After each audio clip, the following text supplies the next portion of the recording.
The Indian government has directed all the states to ban the sale and breeding of 23 breeds of ferocious dogs, including Pit Bull Terrier, American Bulldog, Rottweilers, Mastiffs, and others.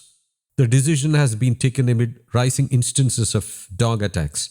The directive has been issued to the states and union territories that people will be prohibited from keeping 23 breeds of dogs as pets. However, the ban has not gone down well with many. Banning ferocious dog breeds is not a solution. Government should think that all these living beings are dependent on us. We are taking care of them whether it is street dogs or not. The reason for banning the dogs is their aggressiveness. We have also been rescuing hundreds of animals for the last several years. Government should make such rules that street and pet dogs do not suffer, said Ashutosh Tripathi, a worker of an NGO named Seva Dhan Foundation. Ban करना कोई solution नहीं है।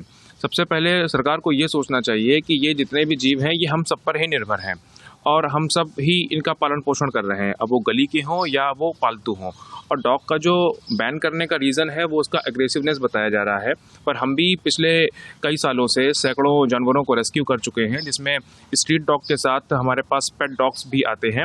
उनका behaviour हमने जो देखा है 99% तक एग्रेसिव बिहेवियर नहीं होता है, और जो 1% बिहेवियर उनका एग्रेसिव हो रहा है वो उनके ओनर पे ही डिपेंड करता है कि उन्होंने बचपन से उसको क्या सिखाया है, या तो उन्होंने परमानेंट उसको लीज पे बांध के रखा है या उन्होंने सोशलाइज नहीं किया हुआ है।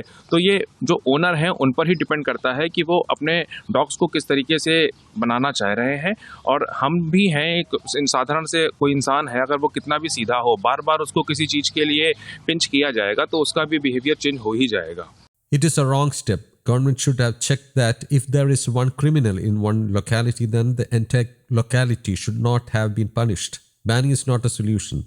I kept guard dogs for my security. Today we sleep peacefully due to guard dogs, said a dog lover Manu Yadav. Sir बहुत गलत कदम है। पहले तो उनको ये चेक करना चाहिए था कि अगर एक मोहल्ले में एक अपराधी है तो पूरे मोहल्ले को सज़ा नहीं दे देंगे ना सर।